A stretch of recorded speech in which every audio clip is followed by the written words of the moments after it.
Berkshire Hathaway Inc. To the shareholders of Berkshire Hathaway Incorporated, our gain in net worth during 2006 was $16.9 billion, which increased the per-share book value of both our Class A and Class B stock by 18.4%. Over the last 42 years, that is, since present management took over, book value has grown from $19 to $70,281, a rate of 21.4% compounded annually. We believe that $16.9 billion is a record for a one-year gain in net worth, more than has ever been booked by any American business, leaving aside boosts that have occurred because of mergers, e.g. AOL's purchase of Time Warner. Of course, ExxonMobil and other companies earn far more than Berkshire, but their earnings largely go to dividends and/or repurchases, rather than to building net worth. All that said, a confession about our 2006 gain is in order. Our most important business, insurance, benefited from a large dose of luck. Mother Nature, bless her heart, went on vacation. After hammering us with hurricanes in 2004 and 2005 storms that caused us to lose a bundle on Supercat insurance, she just vanished. Last year, the red ink from this activity turned black, very black. In addition, the great majority of our 73 businesses did outstandingly well in 2006. Let me focus for a moment on one of our largest operations, Geico. What management accomplished there was simply extraordinary. As I've told you before, Tony Nicely, Geico's CEO, went to work at the company 45 years ago, 2 months after turning 18. He became CEO in 1992, and from then on the company's growth exploded. In addition, Tony has delivered staggering productivity gains in recent years. Between year-end 2003 and year-end 2006, the number of Geico policies increased from 5.7 million to 8.1 million, a jump of 42%. Yet during that same period, the company's employees measured on a full-time equivalent basis fell 3.5%. So productivity grew 47%. And Geico didn't start fat. That remarkable gain has allowed Geico to maintain its all-important position as a low-cost producer, even though it has dramatically increased advertising expenditures. Last year, Geico spent $631 million on ads, up from $238 million in 2003 and up from $31 million in 1995 when Berkshire took control. Today, Geico spends far more on ads than any of its competitors, even those much larger. We will continue to raise the bar. Last year I told you that if you had a new son or grandson, to be sure to name him Tony. But Don Keogh, a Berkshire director, recently had a better idea. After reviewing Geico's performance in 2006, he wrote me, "Forget births. Tell the shareholders to immediately change the names of their present children to Tony or Antoinette." Don signed his letter Tony. Charlie Munger, my partner and Berkshire's vice chairman, and I run what has turned out to be a big business, one with 217,000 employees and annual revenues approaching $100 billion. We certainly didn't plan it that way. Charlie began as a lawyer, and I thought of myself as a security analyst. Sitting in those seats, we both grew skeptical about the ability of big entities of any type to function well. Size seems to make many organizations slow-thinking, resistant to change, and smug. In Churchill's words, we shape our buildings, and afterwards our buildings shape us. Hathaway's a telling fact of the 10 non-oil companies having the largest market capitalization in 1965. Titans such as General Motors, Sears, DuPont, and Eastman Kodak, only one made the 2006 list. All per-share figures used in this report apply to Berkshire's A shares. Figures for the B shares are 130th of those shown for the A. 3. In fairness, we've seen plenty of successes as well, some truly outstanding. There are many giant company managers whom I greatly admire. Ken Chenault of American Express, Jeff Immelt of GE, and Dick Kovacevich of Wells Fargo come quickly to mind. But I don't think I could do the management job. They do. And I know I wouldn't enjoy many of the duties that come with their positions: meetings, speeches, foreign travel, the charity circuit, and governmental relations. For me, Ronald Reagan had it right.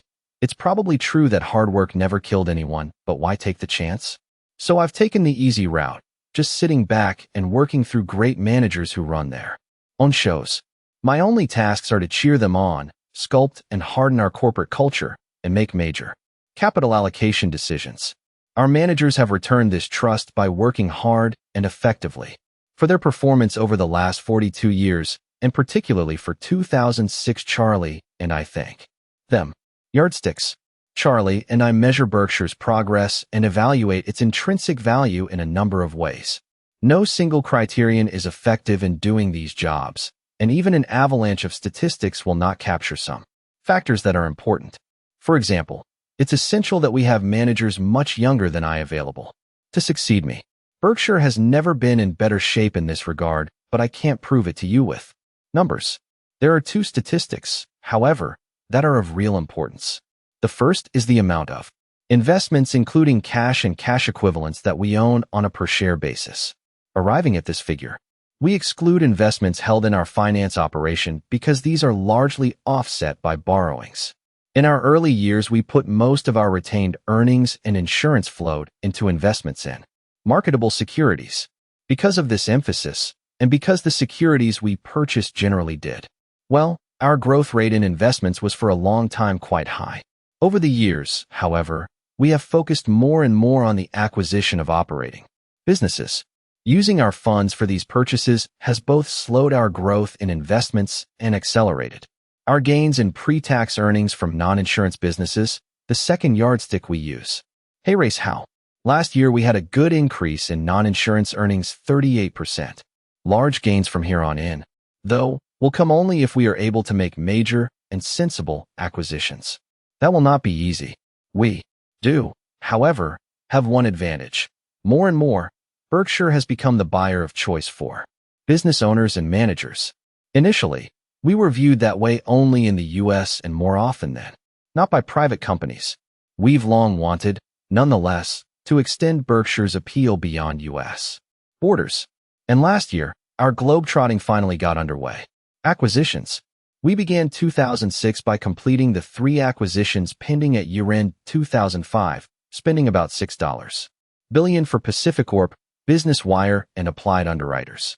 All are performing very well.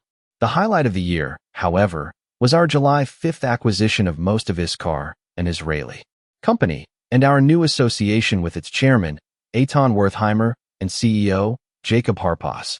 The story here began on October 25th, 2005, when I received a one-page letter from Eitan, of whom I then knew nothing. The letter began, "I am writing to introduce you to Iskar," and proceeded to describe a cutting tool business carried on in 61 countries. Then Eitan wrote, "We have for some time considered the issues of generational transfer and ownership that are typical for large family enterprises, and have given much thought to Iskar's future. Our conclusion is that Berkshire Hathaway would be the ideal home for Iskar. We believe that Iskar would continue to thrive as a part of your portfolio of businesses." Overall, Eitan's letter made the quality of the company and the character of its management leap off the page. It also made me want to learn more, and in November, Eitan, Jacob, and Iskar's CFO, Danny Goldman, came to Omaha. A few hours with them convinced me that if we were to make a deal, we would be teaming up with extraordinarily talented managers who could be trusted to run the business after a sale with all of the energy and dedication that they had exhibited previously. However, having never bought a business based outside of the U.S., though I had bought a number of foreign stocks, I needed to get educated on some tax and jurisdictional matters. With that task completed, Berkshire purchased 80% of Iskar for $4 billion. The remaining 20% stays in the hands of the Wertheimer family, making it our valued partner. Iskar's products are small, consumable cutting tools that are used in conjunction with large and expensive machine tools. It's a business without magic except for that imparted by the people who run it. But Eitan, Jacob, and their associates are true managerial magicians who constantly develop tools that make their customers' machines more productive. The result? Iskar makes money because it enables its customers to make more money. There is no better recipe for continued success. 5. In September, Charlie and I, along with 5 Berkshire associates, visited Iskar in Israel. We, and I mean every one of us, have never been more impressed with any operation at Iskar as throughout Israel, brains and energy are ubiquitous. Berkshire shareholders are lucky to have joined with Eitan, Jacob, Danny, and their talented associates. A few months later, Berkshire again became the buyer of choice in a deal brought to us by my friend, John Roach of Fort Worth. John, many of you will remember, was chairman of Justin Industries, which we bought in 2000. At that time, John was helping John Justin, who was terminally ill, find a permanent home for his company. John Justin died soon after we bought Justin Industries, but it has since been run exactly as we promised him it would be. Visiting me in November, John Roach brought along Paul Andrews, Jr., owner of about 80% of TTI, a Fort Worth distributor of electronic components. Over a 35-year period, Paul built TTI from $112,000 of sales to $1.3 billion.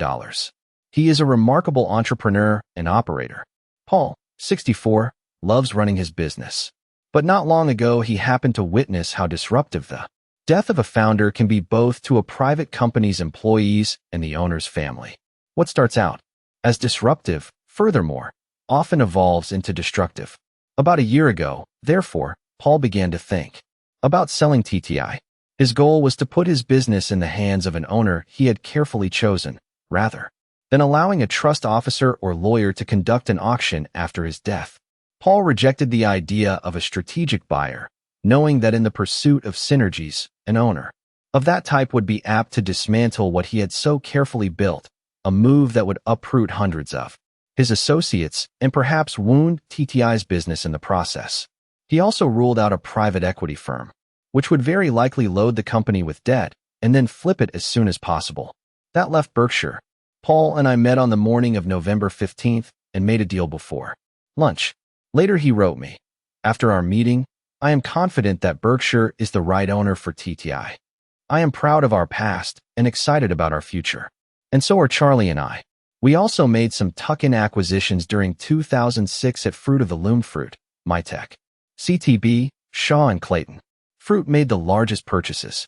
First, it bought Russell Corporation, a leading producer of athletic apparel and uniforms, for about $1.2 billion, including assumed debt, and in December, it agreed to buy the intimate apparel business of VF Corporation together. These acquisitions add about $2.2 billion to Fruit sales and bring with them about 23,000 employees. Charlie and I love it when we can acquire businesses that can be placed under managers, such as John Holland at Fruit, who have already shown their stuff at Berkshire. Mytech, for example, has made 14 acquisitions since we purchased it in 2001, and Gene Toombs has delivered results from these deals far in excess of what he had predicted. In effect, we leverage the managerial talent already with us by these tuck-in deals. We will make many more.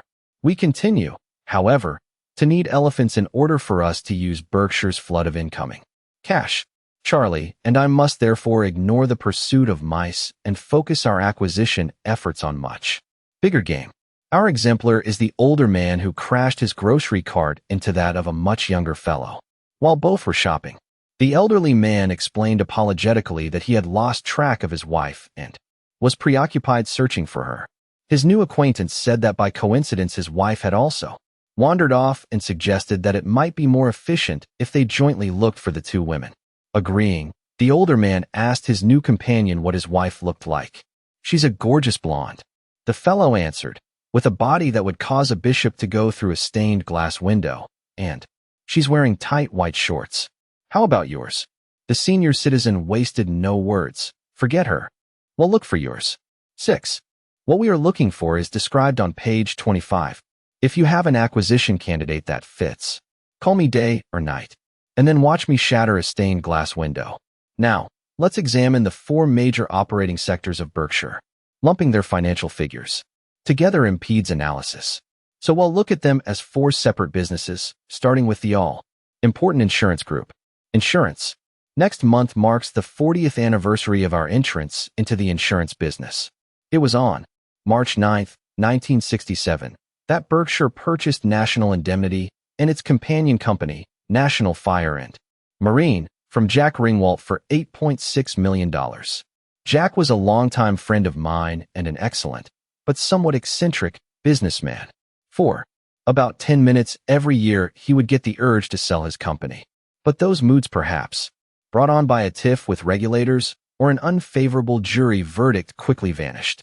In the mid-1960s, I asked investment banker Charlie Hyder, a mutual friend of mine and Jack's, to alert me the next time Jack was in heat. When Charlie's call came, I sped to meet Jack. We made a deal in a few minutes, with me waiving an audit, due diligence, or anything else that would give Jack an opportunity to reconsider. We just shook hands, and that was that. When we were due to close the purchase at Charlie's office, Jack was late. Finally arriving, he explained that he had been driving around looking for a parking meter with some unexpired time. That was a magic moment for me. I knew then that Jack was going to be my kind of manager. When Berkshire purchased Jack's two insurers, they had float of $17 million. We've regularly offered a long explanation of float in earlier reports, which you can read on our website. Simply put, float is money we hold that is not ours, but which we get to invest. At the end of 2006, our float had grown to $50.9 billion, and we have since written a huge retroactive reinsurance contract with Equitas, which I will describe in the next section, that boosts float by another $7 billion. Much of the gain we've made has come through our acquisition of other insurers, but we've also had outstanding internal growth, particularly at Ajit Jain's amazing reinsurance operation. Naturally, I had no notion in 1967 that our float would develop as it has. There's much to be said for just putting one foot in front of the other every day. The float from retroactive reinsurance contracts, of which we have many, automatically drifts down over time. Therefore, it will be difficult for us to increase float in the future unless we make new acquisitions in the insurance field. Whatever its size, however, the all-important cost of Berkshire's float over time is likely to be significantly below that of the industry, perhaps even falling to less than zero. Note the words over time. There will be bad years periodically. You can be sure of that. In 2006, though, everything went right in insurance, really right. Our managers, Tony Nicely, Geico, Ajit Jain BH Reinsurance, Joe Brandon and Tad Montrose General Re, Don Worster, National Indemnity Primary, Tom Nerney U.S. Liability, Tim Kinnessy Medical Protective, Rod Eldred Home State Companies in Cyprus, Sid Ferentz and Steve Menzies Applied Underwriters, John Kaiser Central States and Don Tall Kansas Bankers, Surety, simply shot the lights out. When I recite their names, I feel as if I'm at Cooperstown, reading from the Hall of Fame roster. Of course, the overall insurance industry also had a terrific year in 2006, but our managers delivered results generally superior to those of their competitors. 7. Below is the tally on our underwriting and float for each major sector of insurance. Enjoy the view, because you won't soon see another like it. In dollars millions. Includes MedPro from June 30th, 2005. Includes Applied Underwriters from May 19th, 2006. In 2007, our results from the bread and butter lines of insurance will deteriorate, though I think they will remain satisfactory. The big unknown is supercat insurance. Were the terrible hurricane seasons of 2004 to 2005 aberrations? Or were they our planet's first warning that the climate of the 21st century will differ materially from what we've seen in the past? If the answer to the second question is yes, 2006 will soon be perceived as a misleading period of calm preceding a series of devastating storms. These could rock the insurance industry. It's naive to think of Katrina as anything close to a worst-case event. Neither Ajit Jain, who manages our supercat operation, nor I know what lies ahead. We do know that it would be a huge mistake to bet that evolving atmospheric changes are benign in their implications. For insurers, don't think, however, that we have lost our taste for risk. We remain prepared to lose $6 billion in a single event if we have been paid appropriately for assuming that risk. We are not willing, though, to take on even very small exposures at prices that don't reflect our evaluation of loss probabilities.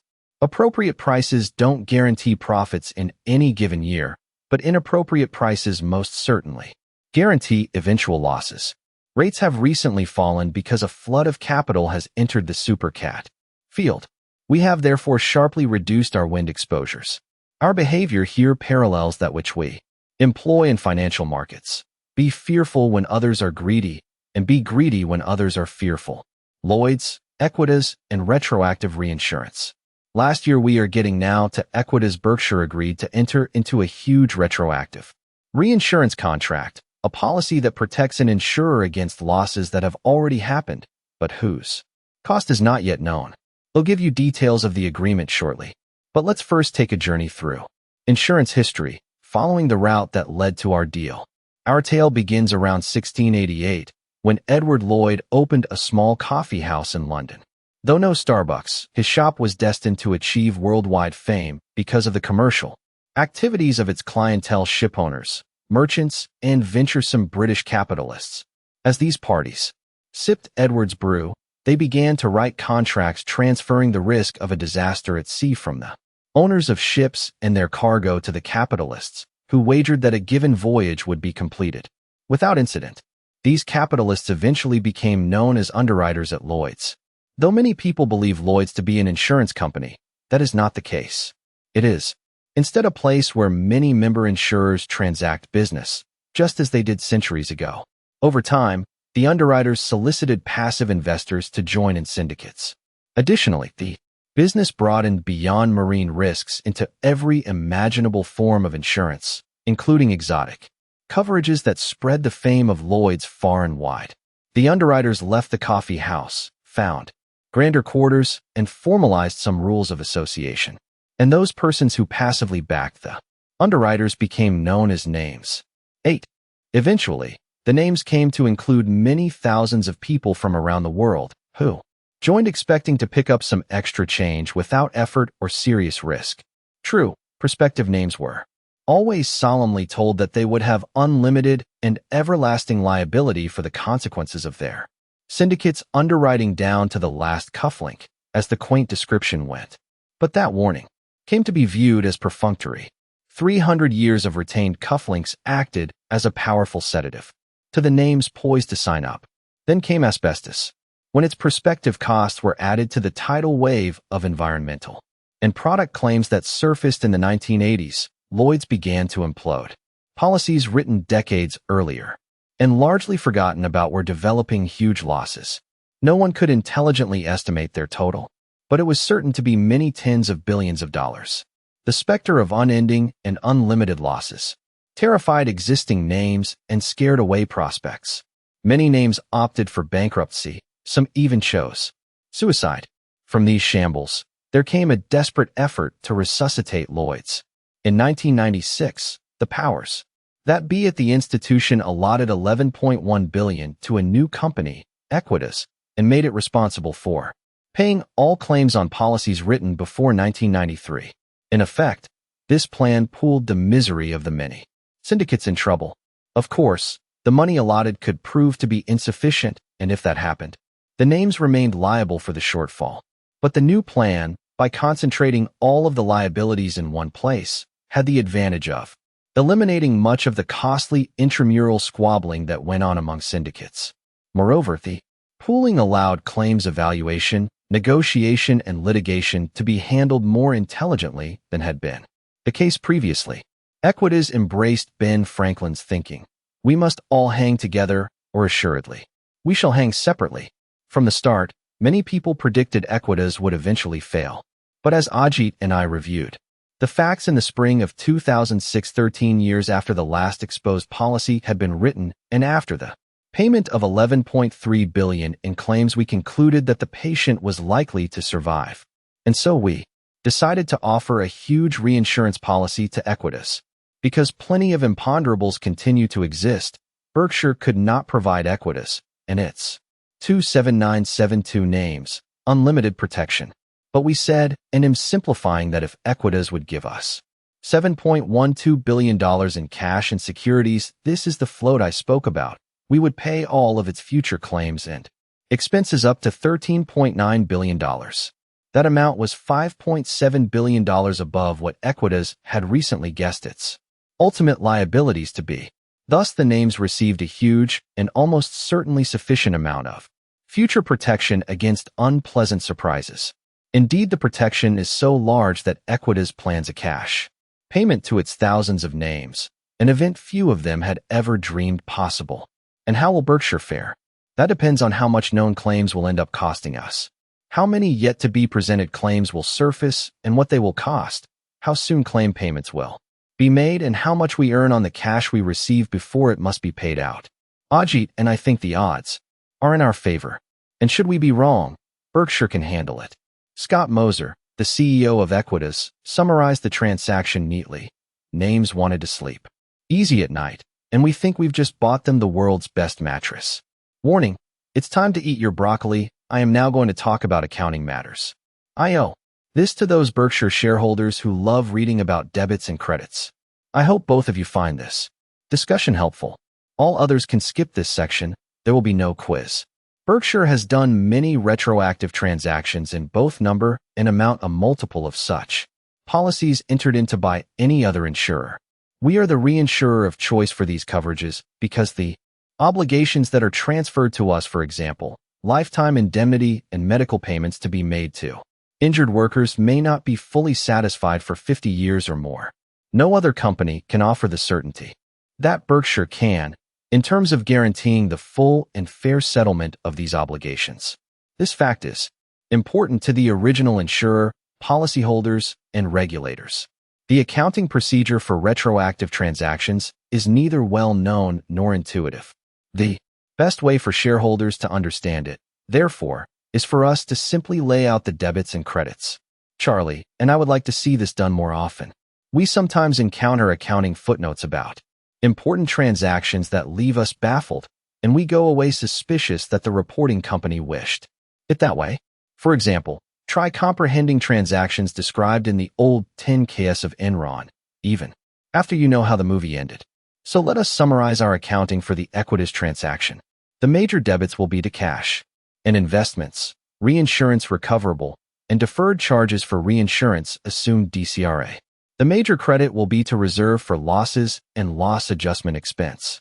No profit or loss will be recorded at the inception of the transaction, but underwriting losses will thereafter be incurred annually as the DCRA asset is amortized downward.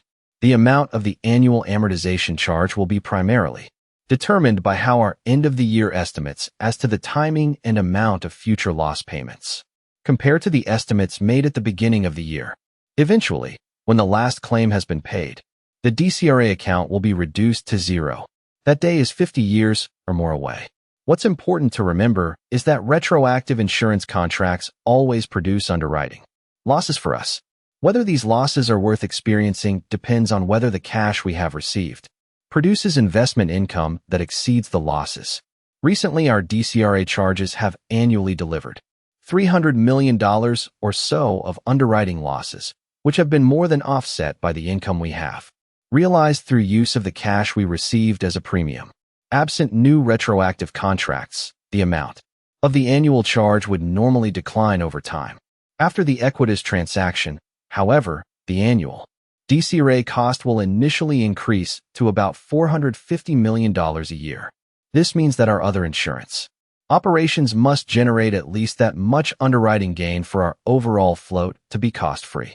That amount is quite a hurdle, but one that I believe we will clear in many, if not most, years. Aren't you glad that I promised you there would be no quiz? Manufacturing, service, and retailing operations. Our activities in this part of Berkshire cover the waterfront. Let's look, though, at a summary, balance sheet, and earnings statement for the entire group. This motley group, which sells products ranging from lollipops to motor homes, earned a pleasing 25% on average tangible net worth last year. It's noteworthy also that these operations used only minor financial leverage in achieving that return. Clearly, we own some terrific businesses. We purchased many of them, however, at large premiums to net worth, a point reflected in the goodwill item shown on the balance sheet, and that fact reduces the earnings on our average carrying value to 10.8%. Here are a few newsworthy items about companies in this sector. Bob Shaw, a remarkable entrepreneur who from a standing start built Shaw Industries into the country's largest carpet producer, elected last year, at age 75, to retire. To succeed him, Bob recommended Vance Bell, a 31-year veteran at Shaw, and Bob, as usual, made the right call. Weakness in housing has caused the carpet business to slow. Shaw, however, remains a powerhouse, and a major contributor to Berkshire's earnings. Mytek, a manufacturer of connectors for roof trusses at the time we purchased it in 2001, is developing into a mini conglomerate. At the rate it is growing, in fact, mini may soon be inappropriate. In purchasing Mytek for $420 million, we lent the company $200 million at 9% and bought $198 million of stock, priced at $10,000 per share. Additionally, 55 employees bought 2,200 shares for $22 million.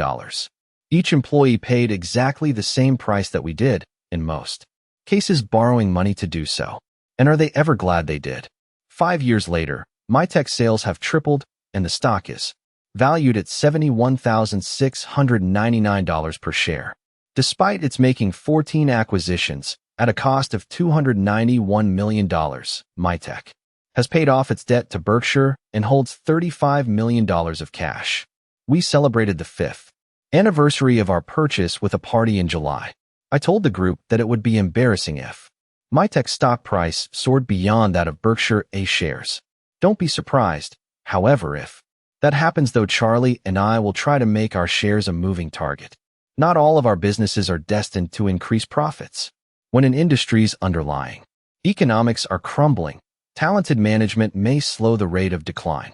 Eventually, though, eroding fundamentals will overwhelm managerial brilliance.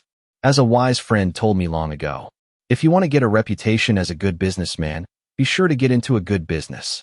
And fundamentals are definitely eroding in the newspaper industry, a trend that has caused the profits of our Buffalo News to decline.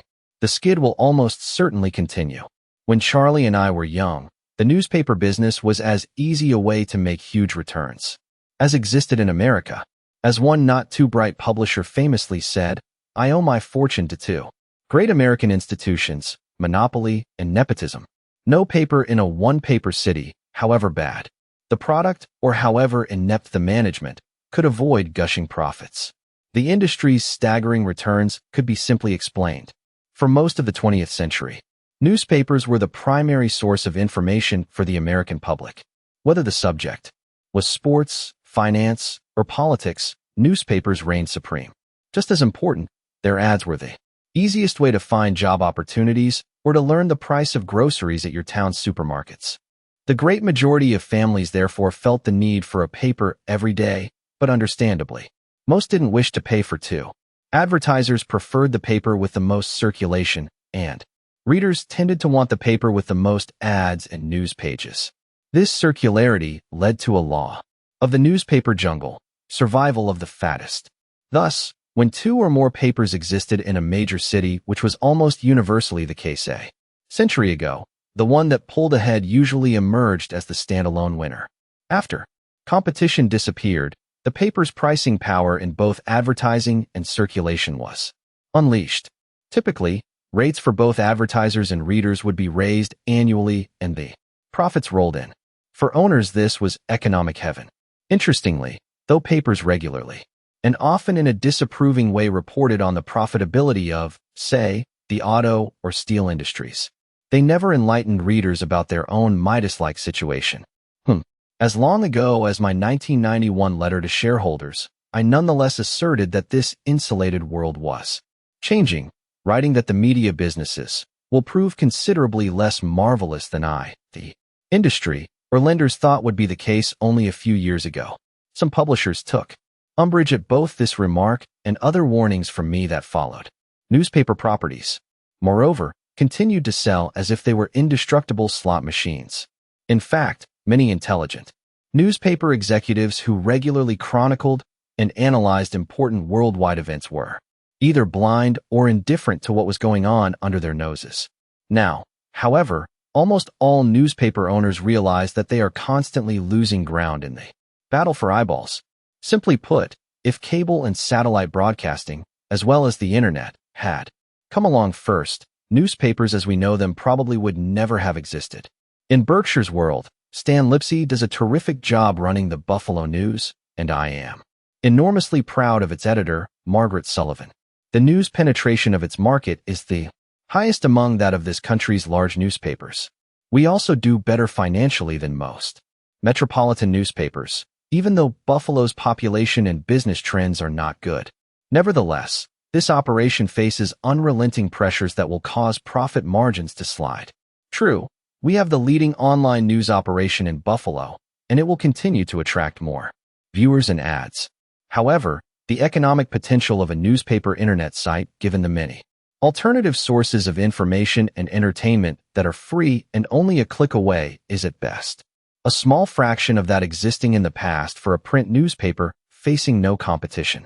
For a local resident, ownership of a city's paper, like ownership of a sports team, still produces instant prominence. With it typically comes power and influence. These are rub-offs that appeal to many people with money. Beyond that, civic-minded, wealthy individuals may feel that local ownership will serve their community well. That's why Peter Kiewit bought the Omaha paper more than 40 years ago. We are likely, therefore, to see non-economic individual buyers of newspapers emerge, just as we have seen such buyers acquire major sports franchises. Aspiring press lords should be careful. However, there's no rule that says a newspaper's revenues can't fall below its expenses and that losses can't mushroom. Fixed costs are high in the newspaper business, and that's bad news when unit volume heads south. As the importance of newspapers diminishes, moreover, the psychic value of possessing one will wane, whereas owning a sports franchise will likely retain its cachet. Unless we face an irreversible cash drain, we will stick with the news, just as we've said that we would. Read Economic Principle 11 on page 76. Charlie and I love newspapers. We each read 5 a day and believe that a free and energetic press is a key ingredient for maintaining a great democracy. We hope that some combination of print and online will ward off economic doomsday for newspapers, and we will work hard in Buffalo to develop a sustainable business model. I think we will be successful, but the days of lush profits from our newspaper are over. A much improved situation is emerging at NetJets, which sells and manages fractionally owned aircraft. This company has never had a problem growing. Revenues from flight operations have increased 596% since our purchase in 1998, but profits had been erratic. Our move to Europe, which began in 1996, was particularly expensive. After 5 years of operation there, we had acquired only 80 customers, and by mid-year 2006, our cumulative pre-tax loss had risen to $212 million.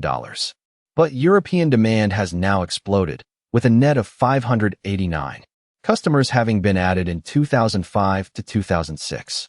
Under Mark Booth's brilliant leadership, NetJets is now operating profitably in Europe, and we expect the positive trend to continue. Our U.S. operation also had a good year in 2006, which led to worldwide pre-tax earnings of $143 million at NetJets last year. We made this profit even though we suffered a loss of $19 million in the first quarter. Credit Rich Santulli, along with Mark, for this turnaround. Rich, like many of our managers, has no financial need to work, but you'd never know it. He's absolutely tireless monitoring operations, making sales, and traveling the globe to constantly widen the already enormous lead that NetJets enjoys over its competitors. Today, the value of the fleet we manage is far greater than that managed by our 3 largest competitors combined. There's a reason NetJets is the runaway leader. It offers the ultimate in safety and service. At Berkshire and at a number of our subsidiaries, NetJets aircraft are an indispensable business tool. I also have a contract for personal use with NetJets, and so do members of my family and most Berkshire directors. None of us, I should add, gets a discount. Once you've flown NetJets, returning to commercial flights is like going back to holding hands. Regulated utility business. Berkshire has an 86.6% fully diluted interest in Mid-American Energy Holdings, which owns a wide variety of utility operations. The largest of these are One Yorkshire Electricity and Northern Electric, whose 3.7 million electric customers make it the 3rd largest distributor of electricity in the UK. 2. Mid-American Energy, which serves 706,000 electric customers, primarily in Iowa. 3. Pacific Power and Rocky Mountain Power, serving about 1.7 million electric customers in 6 western states. And 4. Kern River and Northern Natural Pipelines, which carry about 8% of the natural gas consumed in the U.S. Our partners in ownership of Mid-American are Walter Scott and its two terrific managers, Dave Sokol and Greg Abel. It's unimportant how many votes each party has. We will make major moves only when we are unanimous in thinking them wise. 6 years of working with Dave, Greg, and Walter have underscored my original belief. Berkshire couldn't have better partners. Somewhat incongruously, Mid-American owns the second largest real estate brokerage firm in the U.S., Home Services of America. This company operates through 20 locally branded firms with 20,300 agents. Despite Home Services' purchase of 2 operations last year, the company's overall volume fell 9% to $58 billion, and profits fell 50%. The slowdown in residential real estate activity stems in part from the weakened lending practices of recent years. The optional contracts and teaser rates that have been popular have allowed borrowers to make payments in the early years of their mortgages that fall far short of covering normal interest costs. Naturally, there are few defaults when virtually nothing is required of a borrower. As a cynic has said, a rolling loan gathers no loss, but payments not made add to principal, and borrowers who can't afford normal monthly payments early on are hit later with above-normal monthly obligations. This is the Scarlett O'Hara scenario. They'll think about that tomorrow. For many homeowners, tomorrow has now arrived. Consequently, there is a huge overhang of offerings in several of Home Services markets. Nevertheless, we will be seeking to purchase additional brokerage operations. A decade from now, Home Services will almost certainly be much larger. By Berkshire net of related income taxes of $87 in 2006 and $102 in 2005. Finance and financial products. You will be happy to hear, and I'm even happier that this will be my last discussion of the losses at Gen Residential Derivative Operation. When we started to wind this business down early in 2002, we had 23,218 contracts outstanding. Now we have 197. Our cumulative pre-tax loss from this operation totals $409 million, but only $5 million occurred in 2006. Charlie says that if we had properly classified the $409 million on our 2001 balance sheet, it would have been labeled good until reached 4. In any event, a Shakespearean thought slightly modified seems appropriate for the tombstone of this derivative business. All's well that ends. We've also wound up our investment in value capital. So earnings or losses from these two lines of business are making their final appearance in the table that annually appears in this section. Clayton Homes remains an anomaly in the manufactured housing industry, which last year recorded its lowest unit sales since 1962. Indeed, the industry's volume last year was only about 1/3 that of 1999. Outside of Clayton, I doubt if the industry, overall, made any money in 2006. Yet Clayton earned $513 million pre-tax and paid Berkshire an additional $86 million as a fee for our obtaining the funds to finance Clayton's $10 billion portfolio of installment receivables. Berkshire's financial strength has clearly been of huge help to Clayton, but the driving force behind the company's success is Kevin Clayton. Kevin knows the business forward and backward, is a rational decision maker, and a joy to work with. Because of acquisitions, Clayton now employs 14,787 people, compared to 6,661 at the time of our purchase. We have 2 leasing operations, Court Furniture, run by Paul Arnold, and XDRA Truck Trailers, run by Bill Franz. Court's earnings improved significantly last year, and XDRA's remained at the high level attained in 2005. We continue to look for tuck-in acquisitions to be run by Paul or Bill, and also are open to ideas for new leasing opportunities. Investments. We show below our common stock investments. With 2 exceptions, those that had a market value of more than $700 million at the end of 2006 are itemized. We don't itemize the 2 securities referred to, which have a market value of $1.9 billion, because we continue to buy them. I could, of course, tell you their names, but then I would have to kill you. 123,106. Percentage of shares company owned cost market. We are delighted by the 2006 business performance of virtually all of our investees. Last year, we told you that our expectation was that these companies, in aggregate, would increase their earnings by 6% to 8% annually, a rate that would double their earnings every 10 years or so. In 2006, American Express, 15, Coca-Cola, Procter & Gamble, and Wells Fargo, our largest holdings, increased per share earnings by 18%, 9%, 8%, and 11%. These are stellar results, and we thank their CEOs. We've come close to eliminating our direct foreign exchange position, from which we realized about $186 million in pre-tax profits in 2006 earnings that were included in the finance and financial products table shown earlier. That brought our total gain since inception of this position in 2002 to $2.2 billion.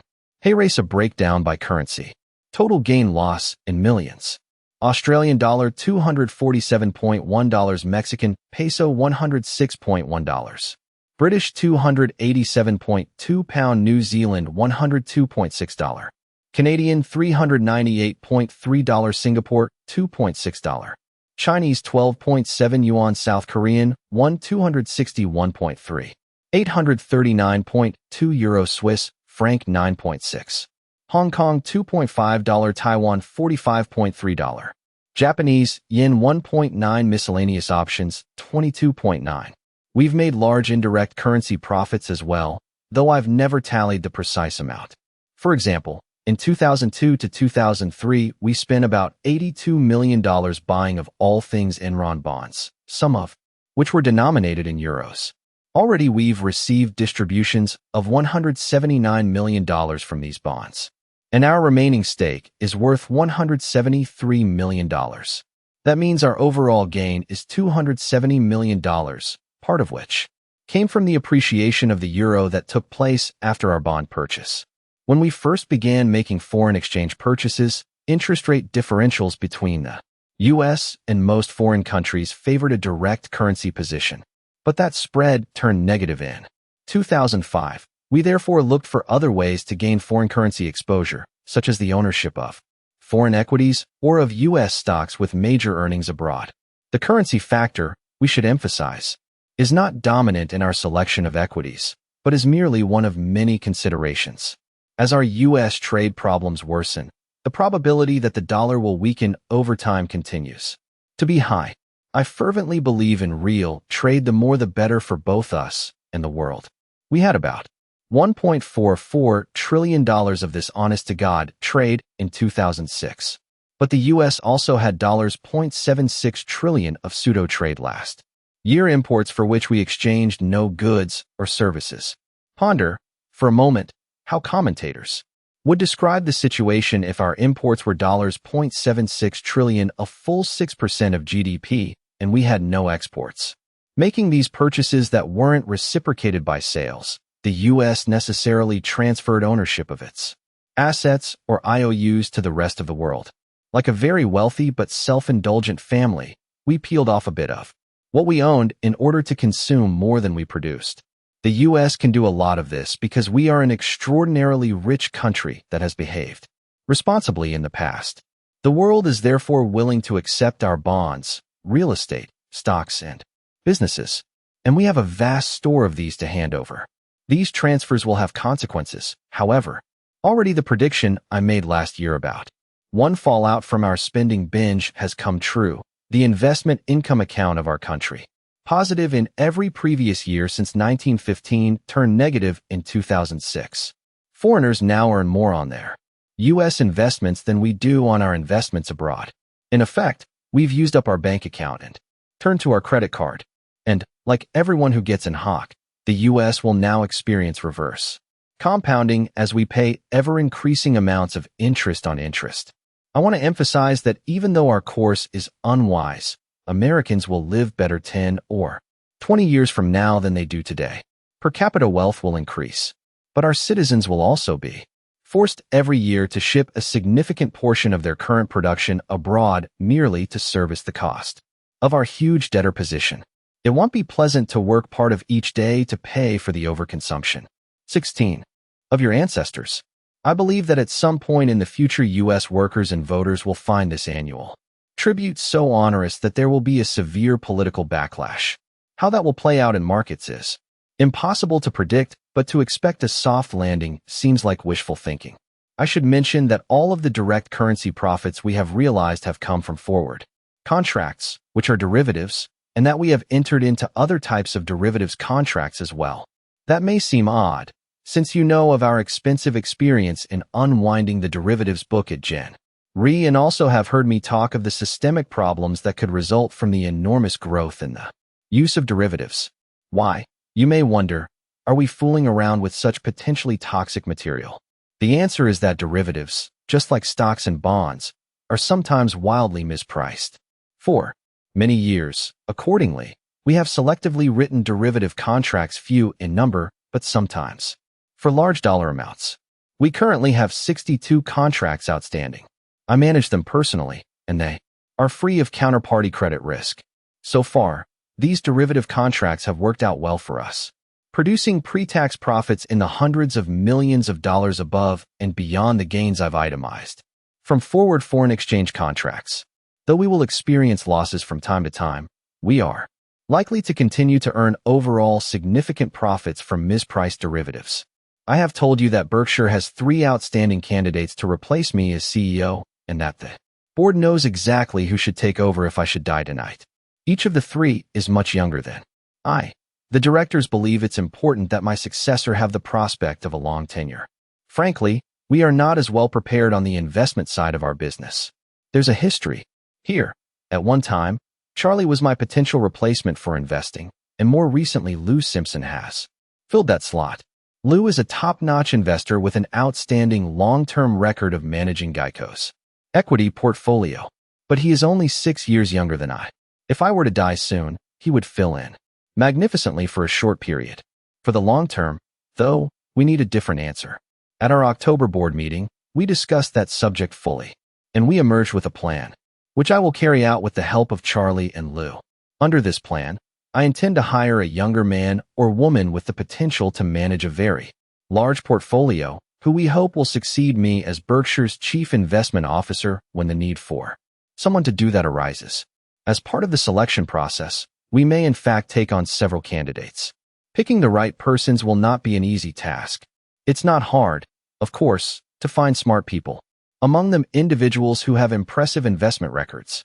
But there is far more to successful long-term investing than brains and performance that has recently been good.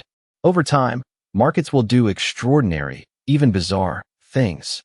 A single, big mistake could wipe out a long string of successes. We therefore need someone genetically programmed to recognize and avoid serious risks, including those never before encountered. Certain perils that lurk in investment strategies cannot be spotted by use of the models commonly employed today by financial institutions. Temperament is also important. Independent thinking, emotional stability, and a keen understanding of both human and institutional behavior is vital to long-term investment success. I've seen a lot of very smart people who have lacked these virtues. Finally, we have a special problem to consider: our ability to keep the person we hire. Being able to list Berkshire on a resume would materially enhance the marketability of an investment manager. We will need, therefore, to be sure we can retain our choice, even though he or she could leave and make much more money elsewhere. 17. There are surely people who fit what we need, but they may be hard to identify. In 1979, Jack Byrne and I felt we had found such a person in Lou Simpson. We then made an arrangement with him, whereby he would be paid well for sustained overperformance.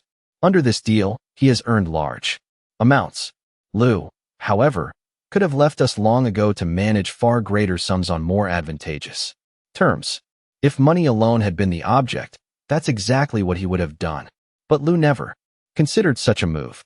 We need to find a younger person or two made of the same stuff. The good news: at 76, I feel terrific and, according to all measurable indicators, am in excellent health. It's amazing what cherry Coke and hamburgers will do for a fellow. Some changes on Berkshire's board.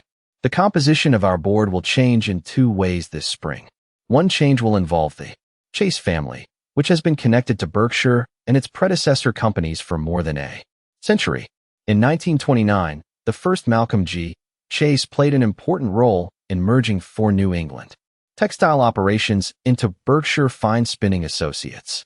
That company merged with Hathaway Manufacturing in 1955 to form Berkshire Hathaway, and Malcolm G. Chase, Jr. became its chairman. Early in 1965, Malcolm arranged for Buffett Partnership Limited to buy a key block of Berkshire shares and welcomed us as the new controlling shareholder of the company. Malcolm continued as non-executive chairman until 1969. He was both a wonderful gentleman and helpful partner. That description also fits his son, Malcolm Kim Chase, who succeeded his father on Berkshire's board in 1992. But last year, Kim, now actively and successfully running a community bank that he founded in 1996, suggested that we find a younger person to replace him on our board. We have done so, and Kim will step down as a director at the annual meeting. I owe much to the Chases and wish to thank Kim for his many years of service to Berkshire.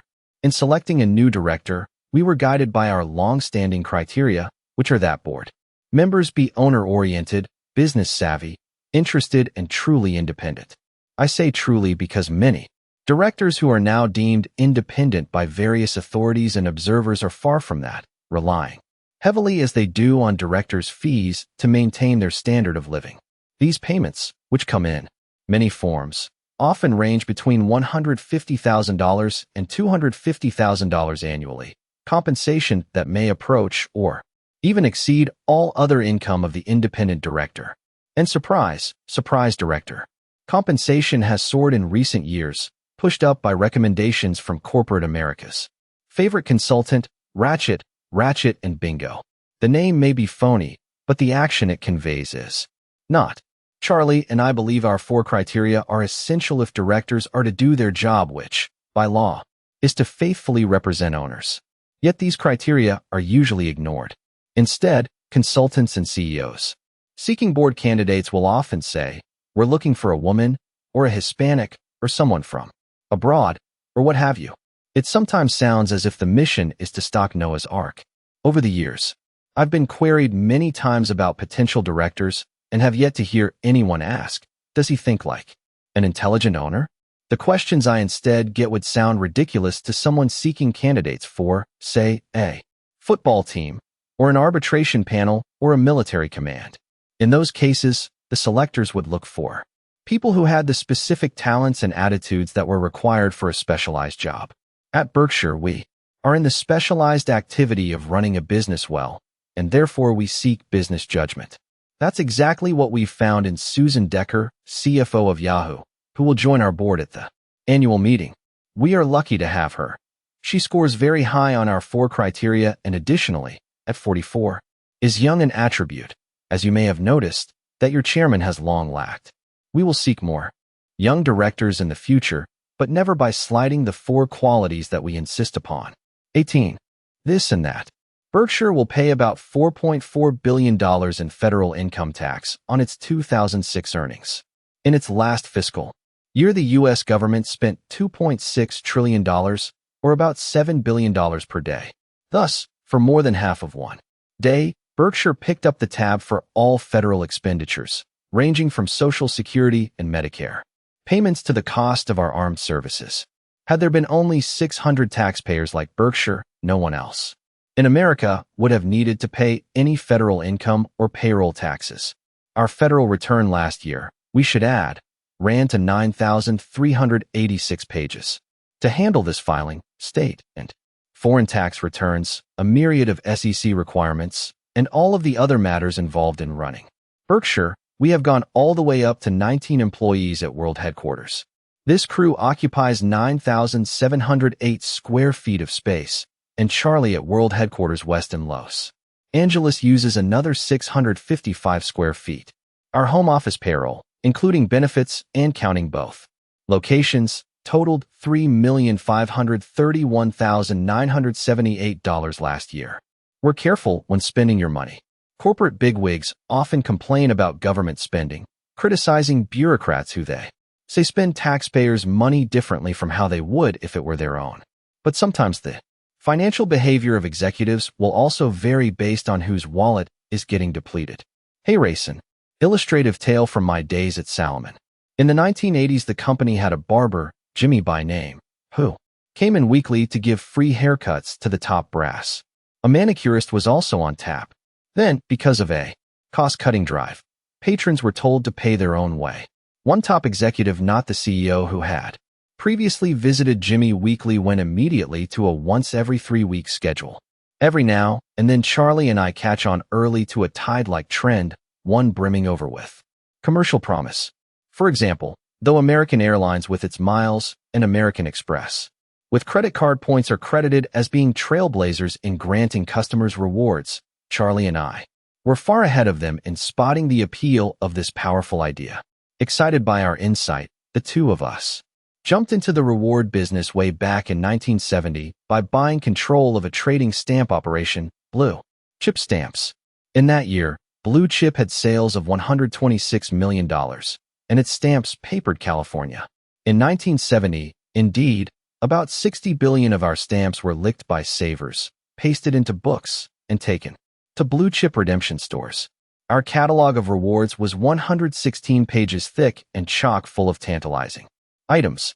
When I was told that even certain brothels and mortuaries gave stamps to their patrons, I felt I had finally found a sure thing. Well, not quite. From the day Charlie and I stepped into the Blue Chip picture, the business went straight downhill. By 1980, sales had fallen to $19.4 million. And by 1990, sales were bumping along at $1.5 million. No quitter, I redoubled my managerial efforts. Sales then fell another 98%. Last year, in Berkshire's $98 billion of revenues, all of $25,920 no zeros omitted came from Blue Chip. Ever hopeful, Charlie and I soldier on. I mentioned last year that in my service on 19 corporate boards, not counting Berkshire or other controlled companies, I have been the typhoid Mary of compensation committees. At only one company was I assigned to comp committee duty, and then I was promptly outvoted on the most crucial decision that we faced. My ostracism has been peculiar, considering that I certainly haven't lacked experience in setting CEO pay. At Berkshire, after all, I am a one-man compensation committee who determines the salaries and incentives for the CEOs of around 40 significant operating businesses. 19. How much time does this aspect of my job take? Virtually none. How many CEOs have voluntarily left us for other jobs in our 42-year history? Precisely none. Berkshire employs many different incentive arrangements, with their terms depending on such elements as the economic potential or capital intensity of a CEO's business. Whatever the compensation arrangement, though, I try to keep it both simple and fair. When we use incentives, and these can be large, they are always tied to the operating results for which a given CEO has authority. We issue no lottery tickets that carry payoffs unrelated to business performance. If a CEO bats .300, he gets paid for being a .300 hitter, even if circumstances outside of his control cause Berkshire to perform poorly. And if he bats .150, he doesn't get a payoff just because the successes of others have enabled Berkshire to prosper mightily. An example, we now own $61 billion of equities at Berkshire, whose value can easily rise or fall by 10% in a given year. Why in the world should the pay of our operating executives be affected by such $6 billion swings, however important the gain or loss may be for shareholders? You've read loads about CEOs who have received astronomical compensation for mediocre results. Much less well advertised is the fact that America's CEOs also generally live the good life. Many, it should be emphasized, are exceptionally able, and almost all work far more than 40 hours a week. But they are usually treated like royalty in the process. And we're certainly going to keep it that way at Berkshire. Though Charlie still favors sackcloth and ashes, I prefer to be spoiled rotten.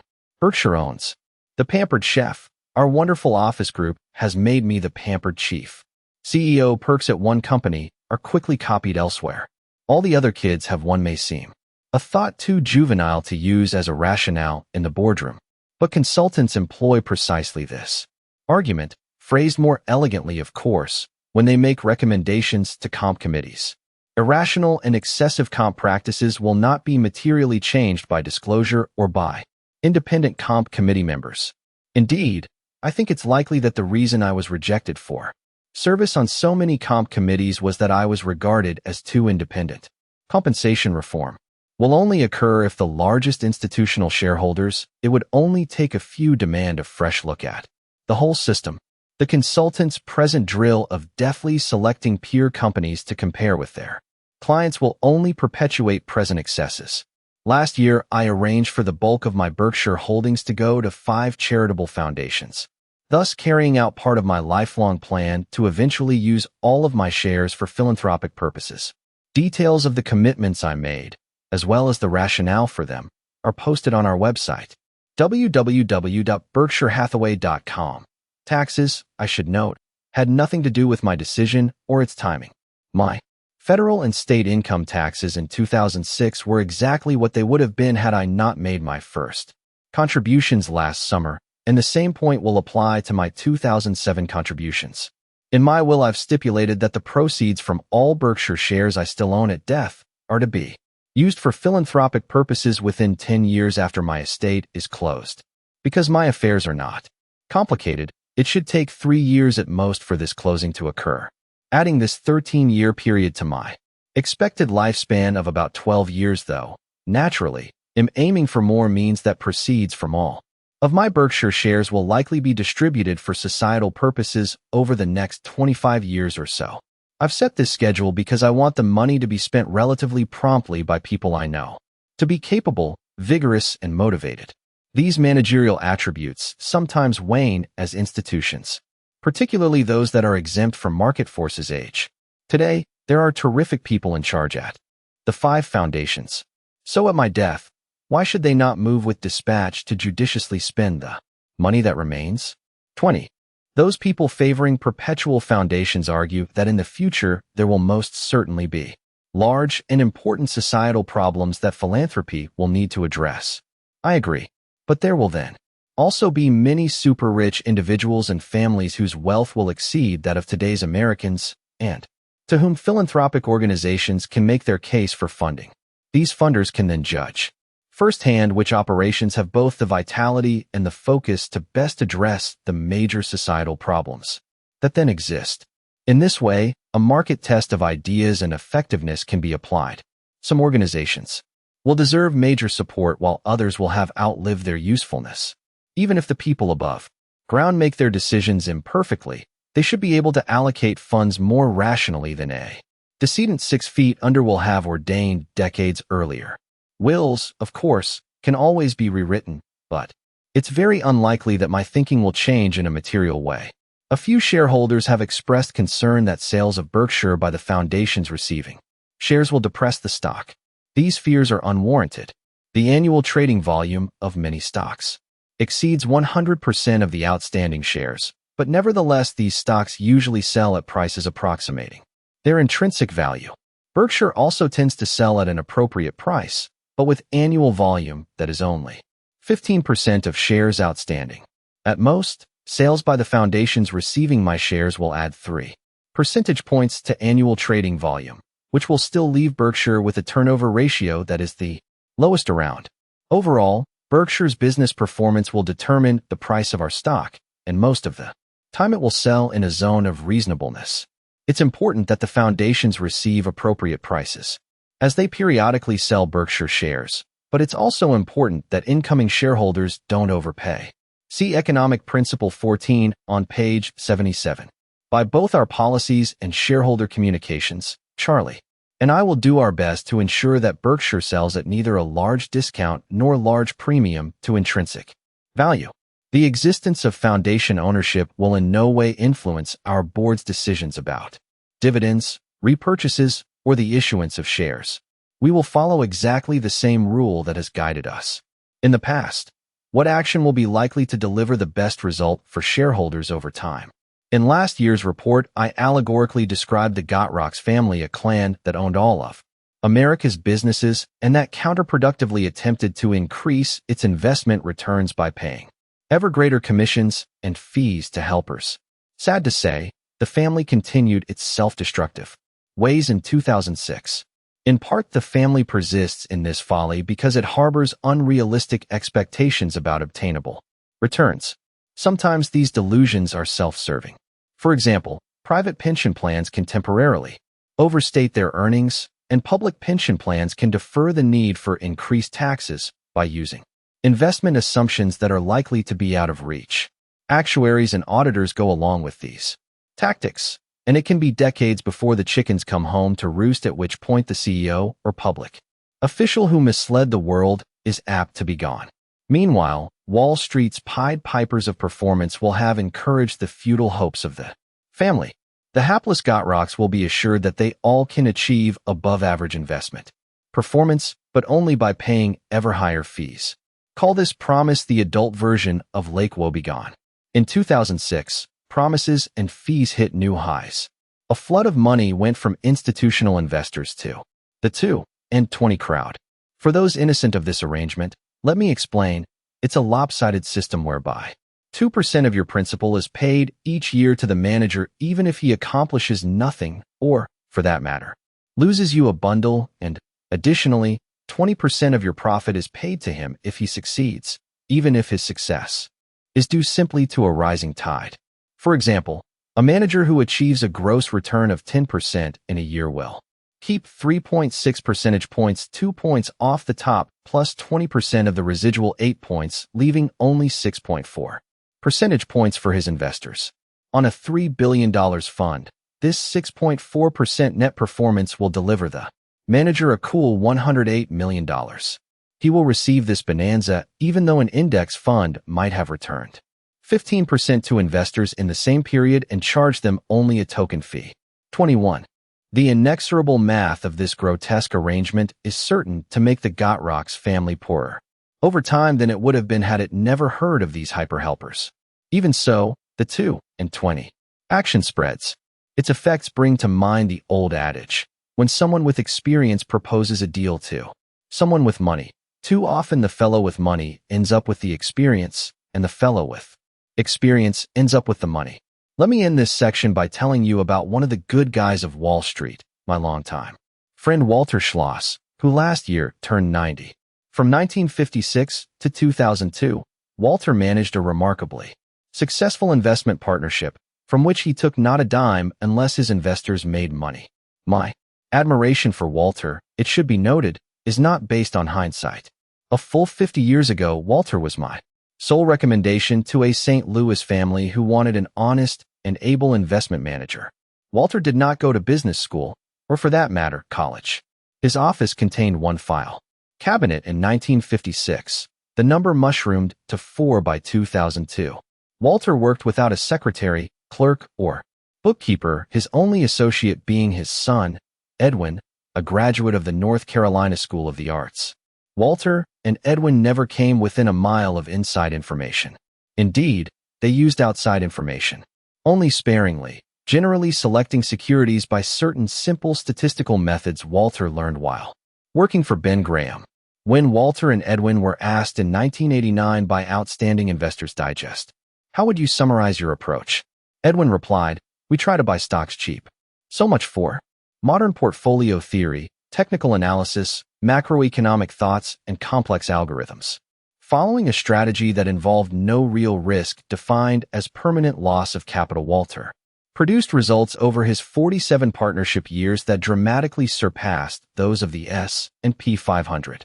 It's particularly noteworthy that he built this record by investing in about 1,000 securities, mostly of a lackluster type. A few big winners did not account for his success.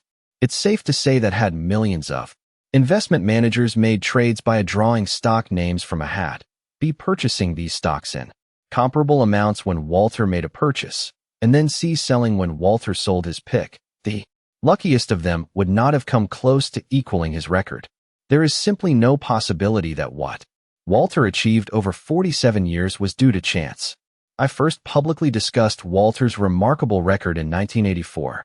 At that time, efficient market theory (EMT) was the centerpiece of investment instruction at most major business schools.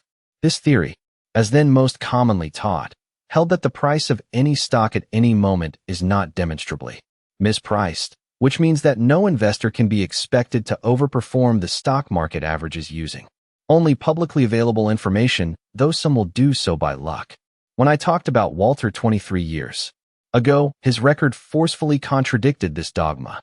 And what did members of the academic community do when they were exposed to this new and important evidence?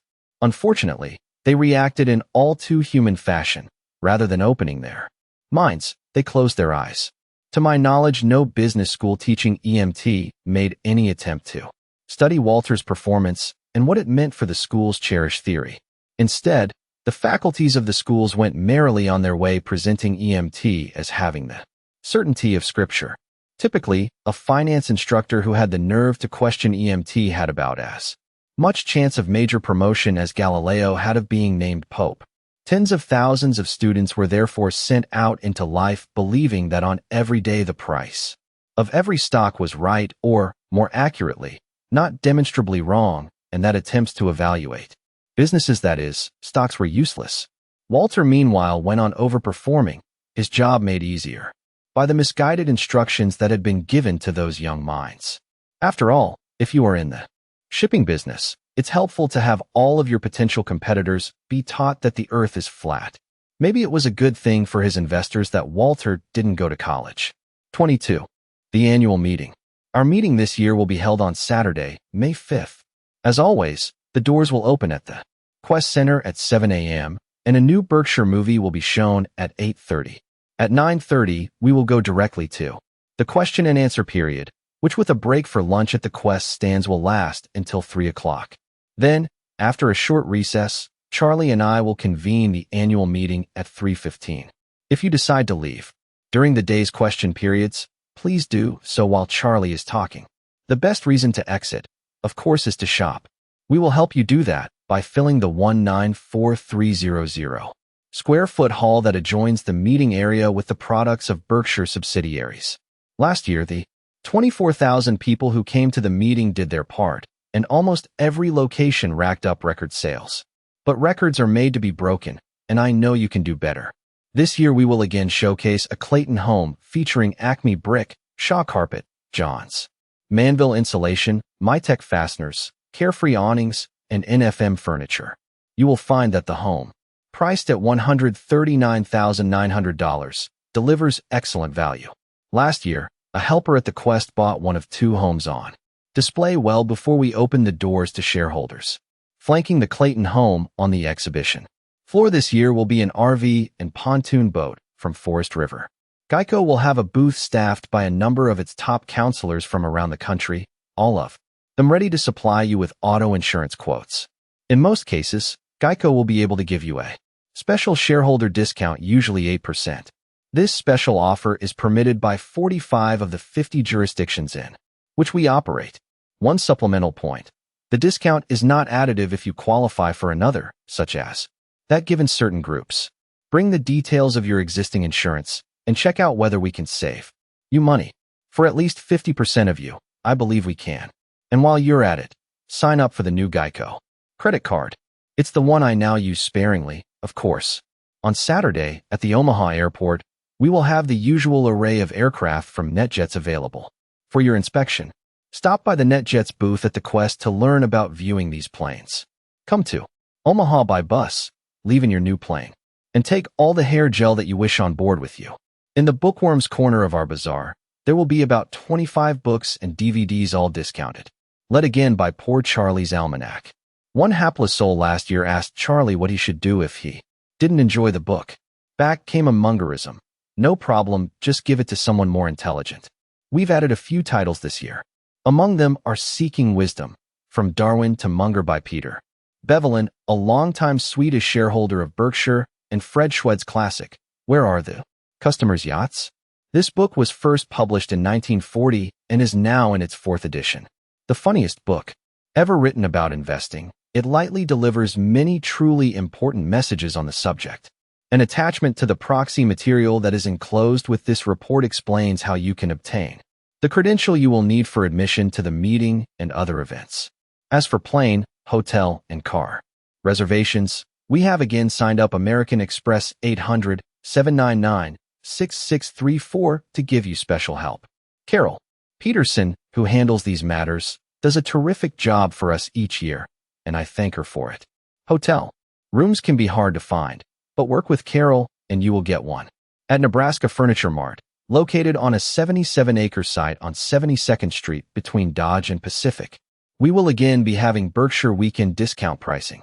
We initiated this special event at NFM 10 years ago, and sales during the weekend grew from $5.3 million in 1997 to $30 million in 2006. I get goosebumps just thinking about this volume. To obtain the Berkshire discount, you must make your purchases between Thursday, May 3rd, and Monday, May 7th inclusive, and also present your meeting credential.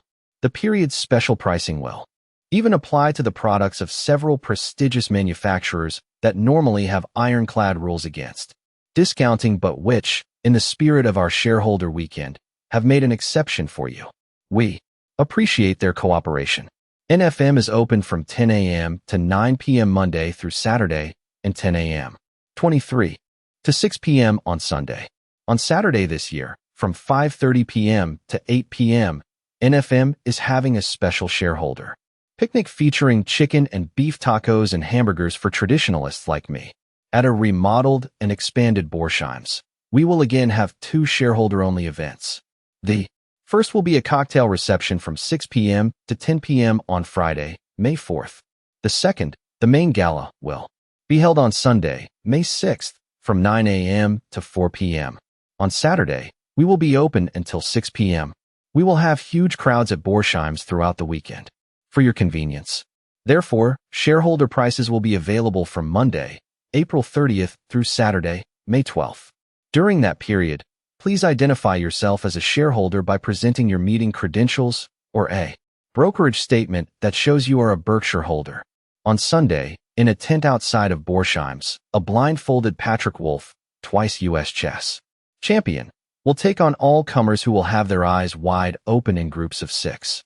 Last year I carried on a conversation with Patrick while he played in this manner. Nearby, Norman Beck, a remarkable magician from Dallas, will bewilder onlookers. Additionally, we will have Bob Hammond and Sharon Osberg, two of the world's top bridge experts, available to play bridge with our shareholders on Sunday afternoon. To add to the Sunday fun at Berkshire's, Ariel Shing will play table tennis ping pong to the uninitiated from 1 p.m. to 4 p.m. against anyone brave enough to take her on. Ariel, though only 11, is ranked number 1 among girls under 16 in the U.S. and number 1 among both boys and girls under 12. The week I turned 75, I played Ariel, then 9 and barely tall enough to see across the table, thinking I would take it easy on her so as not to crush her young spirit. Instead, she crushed me. I've since devised a plan that will give me a chance against her. At 1 p.m. on Sunday, I will initiate play with a 2-point game against Ariel. If I somehow win the first point, I will then feign injury and claim victory. After this strenuous encounter wears Ariel down, our shareholders can then try their luck against her. Goritz will again be open exclusively for Berkshire shareholders on Sunday, May 6th, and will be serving from 4 p.m. until 10 p.m. Please remember that to come to Goritz on that day, you must have a reservation. To make one, call 402-551-3733 on April 1st, but not before. In the 2006 to 2007 school year, 35 university classes, including one from IBMEC in Brazil, will come to Omaha for sessions with me. I take almost all in aggregate, more than 2,000 students to lunch at Goritz, and they love it. To learn why, come join us on Sunday. We will again have a reception at 4 p.m. on Saturday afternoon for shareholders who have come from outside of North America. Every year, our meeting draws many people from around the globe, and Charlie and I want to be sure we personally greet those who have come so far. Last year, we enjoyed meeting more than 400 of you from many dozens of countries. Any shareholder who comes from other than the U.S. or Canada will be given a special credential and instructions for attending this function. Charlie and I are extraordinarily lucky. We were born in America, had terrific parents who saw that we got good educations, have enjoyed wonderful families and great health, and came equipped with a business gene that allows us to prosper in a manner hugely disproportionate to other people who contribute as much or more to our society's well-being.